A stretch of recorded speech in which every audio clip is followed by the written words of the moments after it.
this lecture, we are going to discuss about Indian Partnership Act 1932. इसका हम introduction करते हैं। इंट्रोडक्शन में हम देखेंगे कि इंडियन पार्टनरशिप एक्ट कब एग्जिस्टेंस में आया और सबसे पहले किसका पार्ट हुआ करता था। जो भी प्रोविजंस थे related to partnership are specified in the partnership act 1932। जो भी इससे रिलेटेड प्रोविजंस रूल्स रेगुलेशन थे वो किस में स्पेसिफाई किए गए हैं, इंडियन पार्टनरशिप एक्ट 1932 में। एज पर सेक्शन 1 के according of this act the Indian partnership act came into force on 1 अक्टूबर 1932। ये एग्जिस्टेंस में आया था 1 अक्टूबर 1932 में and is enforceable in all part of the country. Her country के पार्ट में ये इन्फोर्सेबल हुआ था, यानी कि एप्लीकेबल हुआ था, एक्सेप्ट किसके अलावा the state of Jammu and Kashmir. Jammu और कश्मीर में ये एप्लीकेबल नहीं हुआ करता था before the enactment of the partnership act 1932। जब ये पार्टनरशिप एक्ट नहीं था उससे पहले ये एक इंडियन कॉन्ट्रैक्ट एक्ट के अंदर ही आता था, इंडियन पार्टनरशिप एक्ट। जैसे कि इसमें लिखा हुआ है the regulation governing a partnership were part of Indian contract act 1872। Indian contract act जो कि 1872 था वो पार्ट हुआ करता था, इंडियन पार्टनरशिप एक्ट के अंदर ही होता था। जब ये इंडियन कॉन्ट्रैक्ट एक्ट का पार्ट हुआ करता था तब ये फाइल किया गया था कि जो ये एक्ट है it was failed that act did not cover all possible situation in a partnership, कि सब सिचुएशन को कवर अप नहीं कर पाता था। दैट्स वाई क्या किया गया, इसको कॉन्ट्रैक्ट एक्ट में से अलग से ही पार्ट बना दिया गया, इंडियन पार्टनरशिप एक्ट, जो कि 1932 1 अक्टूबर को एग्जिस्टेंस में आ गया था। Separate partnership act was enacted. This act does not alter the law of partnership as it was only clarify, यानी कि क्या बोल रहा है, जब ये एक्ट को सेपरेट किया गया कॉन्ट्रैक्ट एक्ट में से पार्टनरशिप एक्ट को, देन इसमें कोई चेंजेस नहीं किए गए, यानी कि कोई ऑल्टर नहीं किया गया, जैसे कि एज यूजुअली था, बस उसको क्लैरिफाई किया गया। इसमें रिलेटेड प्रोविजंस थे with view to avoid doubts and difficulties its in implementation of the provisions of law, ताकि इसके इम्प्लीमेंटेशन में कोई भी प्रॉब्लम क्रिएट ना हो। इसके डाउट्स, ड्यूटीज़, जो भी डिफिकल्टीज वगैरह थी इससे रिलेटेड इनको क्लैरिफाई किया गया, इसको जब अलग से पार्ट बनाया गया था। जैसे इसमें कि स्पेसिफाई भी किया गया है a partnership contract is a specified contract, एक स्पेशल कॉन्ट्रैक्ट है and is covered by the provisions of the partnership act, जो क्या कवर करता है, जितने भी रिलेटेड प्रोविजंस हैं of the partnership act, but whatever the situation in such a that act does not specify dictate any measures the provisions under the Indian contract act continue to apply. जो Indian contract act था, this act specifically states that is a branch of the general law and the provisions of the contract act shall continue to apply partnerships। जो भी provisions होंगे related to partnership वो apply किए जाएंगे in whatever the situation applicable according to जो भी contract act में, यानी कि जो भी partnership act में define किए गए हैं। ये तो हमने देखा था इसका इंट्रोडक्शन कैसे हुआ, यानी कि इसका इनैक्टमेंट कब ये आया। अब हम देखते हैं व्हाट इज़ पार्टनरशिप। पार्टनरशिप होता क्या इन रियलिटी।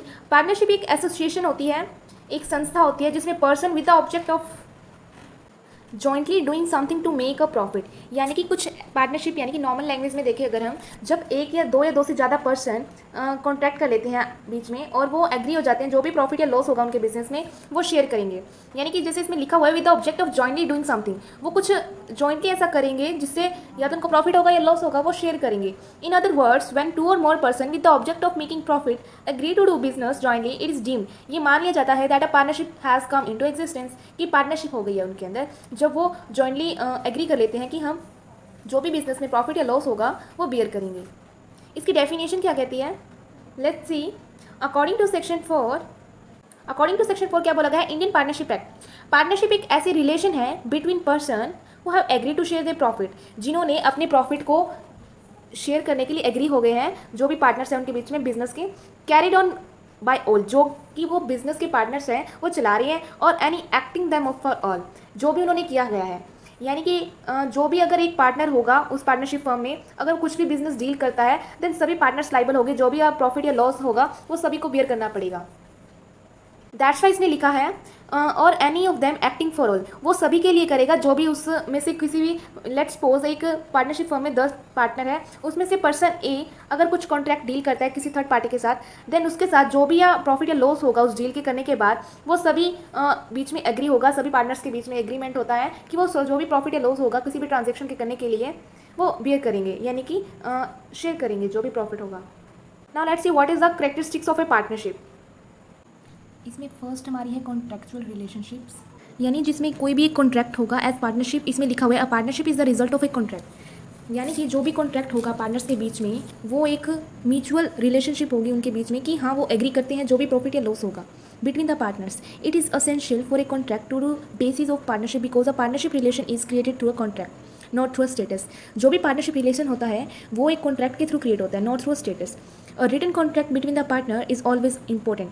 जो भी कॉन्ट्रैक्ट होगा वो ओरल भी हो सकता है या रिटन भी हो सकता है, पर प्रेफर करा जाता है कि वो रिटन में हो। नेक्स्ट सेकंड पॉइंट हमारा आता है एसोसिएशन ऑफ टू और more person. Association of two और मोर पर्सन यानी कि जैसे कि हमने डेफिनेशन में रीड किया था, एक पार्टनरशिप फर्म क्या होती है जिसमें दो या दो से ज़्यादा पार्टनर्स मिलकर एग्री करते हैं। वैसे ही इसमें लिखा हुआ है person can not make a contract with himself. एक पर्सन जो होगा वो अपने आप से कोई कॉन्ट्रैक्ट नहीं कर सकता and is logically follow at partnership. जैसे कि नेम से डिफाइन होता है पार्टनरशिप, यानी कि दो या दो से ज़्यादा पार्टनर होने चाहिए। वो कोई पर्सन खुद से कोई कॉन्ट्रैक्ट नहीं कर सकता। Which is essentially is born out a contract is an association of two or more person.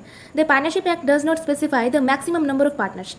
इसमें जो पार्टनरशिप एक्ट है इसमें मैक्सिमम नंबर ऑफ पार्टनर को डिफाइन नहीं किया गया है, बट इंडियन कॉन्ट्रैक्ट के अंदर ये डिफाइन किया गया था। But section 11 of the companies act 1956 lays down a partnership carrying on banking business can have, अगर वो बैंकिंग बिजनेस रिलेटेड बिजनेस कर रहे हैं उसमें मैक्सिमम 10 पार्टनर्स हो सकते हैं एंड अ बिजनेस और trading firm can not have more than 20 partners. जो भी ट्रेडिंग पार्टनर्स ये ट्रेडिंग बिजनेस हो रहा है उसके अंदर 20 पार्टनर से ज़्यादा पार्टनर नहीं हो सकते, उन्होंने लिमिट लगा रखी है। According a partnership become illegal हो सकती है वो। और बैंकिंग फर्म में क्या लिमिट है? More than 10। In banking firm are more than 10 and in trading और professional firm the partners are more than 20। इसमें लिमिट दे रखी है ट्रेडिंग में कितनी होगी एंड बिजनेस में या फिर जो भी प्रोफेशनल वगैरह होंगे उसमें क्या लिमिट होगी पार्टनर्स की। थर्ड पॉइंट हमारा आता है एग्जिस्टेंस ऑफ बिजनेस। इसमें है कि बिजनेस की एग्जिस्टेंस होनी चाहिए। It is essential that there is an business for the partnership to exist. अगर पार्टनरशिप को एग्जिस्ट रखना है तो वहाँ पर आपका बिजनेस होना चाहिए। इन अदर वर्ड्स आप ये कह सकते हो, इफ़ टू और more person make an agreement the objective which is not to run business. अगर लेट्स सपोज दो पर्सन हैं वो एग्री कर लेते हैं, person A and person B कोई लैंड परचेज करेंगे और उसको वो रेंट पे दे देते हैं जिसका रेंट होगा 4 लाख, और वो डिवाइड कर लेते हैं 2 लाख की हम जो भी रेंट होगा वो मंथली ले लेंगे 2 लाख। पर ये जो है वो बिजनेस नहीं माना जाएगा बिकॉज ये उनका म्यूचुअल, ये को ऑनर्स तो होंगे बट ये कोई पार्टनरशिप नहीं है इनके बीच में। वो क्यों नहीं है? क्योंकि बिजनेस जो है पार्टनरशिप में बिजनेस होना चाहिए, day to day regular transaction होनी चाहिए, कोई एक्टिविटी होनी चाहिए। That's why existence of business इसकी फीचर है। नेक्स्ट हमारा पॉइंट आता है earning and sharing of profits. Fourth point में है यानी कि जो भी पर्सन है या पार्टनर है पार्टनरशिप फर्म में वो अपना प्रॉफिट एंड लॉस को शेयर करेंगे, जैसे कि एग्रीमेंट में लिखा हुआ था। एग्रीमेंट जो भी उन पर्सन के बीच में होता है वो वैलिड होता है। लेट्स सी इसमें क्या लिखा हुआ है, the aim of the partnership is not only to attempt to make a profit but also to share profit. ये नहीं है कि सिर्फ वो पार्टनर जो है प्रॉफिट बनाएंगे, इवन उनको शेयर भी करना होगा जो भी उनका प्रॉफिट होगा। Therefore any act of social welfare or something which is one's humanitarian grounds jointly by 2 or more person even if it involves a good deal of business is not a partnership। अगर वो कोई social welfare के लिए काम कर रहे हैं तो ये बिजनेस नहीं होगा, ये पार्टनरशिप नहीं होगी, ये पार्टनरशिप के अंदर नहीं होगा। इन्होंने एग्जाम्पल दिया हुआ है, मोहन और सोहन जो है हेल्प कर रहे हैं, उनका ऑब्जेक्टिव क्या है? पुअर की हेल्प करना। Make an agreement to sell food items. उन्होंने एग्रीमेंट बनाया कि हम सेल करेंगे फूड आइटम्स को सेल करेंगे to them on a non profit basis. It will not be deemed, इसको नहीं माना जाएगा अ पार्टनरशिप। बिकॉज क्यों नहीं माना जाएगा? बिकॉज उनका ऑब्जेक्टिव जो है is not to make a profit earning करना उनका मेन ऑब्जेक्टिव नहीं है, उनका ऑब्जेक्टिव है to help the poor. That's why partnership में कोई सोशल वेलफेयर के लिए चीज़ नहीं होनी चाहिए, उनका मेन मोटिव प्रॉफिट अर्निंग होना चाहिए। फिफ्थ पॉइंट है business being carried on by all. यानी कि जो भी बिजनेस है उसमें अगर एक पार्टनर डील करता है किसी थर्ड पार्टी के साथ, कोई भी कॉन्ट्रैक्ट लेता है, इसका मीन्स तो यही हुआ कि business being carried on by all. जो बिजनेस होगा वो सभी करेंगे और any partner acting for all. अगर कोई भी पार्टनर एक एक्ट करता है यानी कि थर्ड पार्टी के साथ, जो उसने कॉन्टैक्ट करा था पर्सन ए ने पर्सन सी के साथ, जो भी उससे रिलेटेड प्रॉफिट या लॉस होगा आफ्टर द कॉन्ट्रैक्ट और making the deal, the all partners of the partnership firm will be liable. इसमें देखते हैं क्या लिखा है, the business of a partnership में be carried on by all partners. जो भी बिजनेस पार्टनरशिप फर्म होगी वो सभी चला सकते हैं जितने भी पार्टनर्स होंगे, और बाय वन या फिर एक पर्सन भी चला सकता है, मोर ऑफ द पार्टनर्स, इससे ज़्यादा भी, acting on behalf of other. जो भी पार्टनर होगा यानी कि एक पार्टनर है वो सभी के बिहाफ पे काम कर रहा होगा उसमें। In partnership business it is not essential that all the partners actively participate in the business. ये नहीं है कि वो एक्टिवली प्रेजेंट हो बिजनेस में, but is essential that the business is done on behalf of the partners.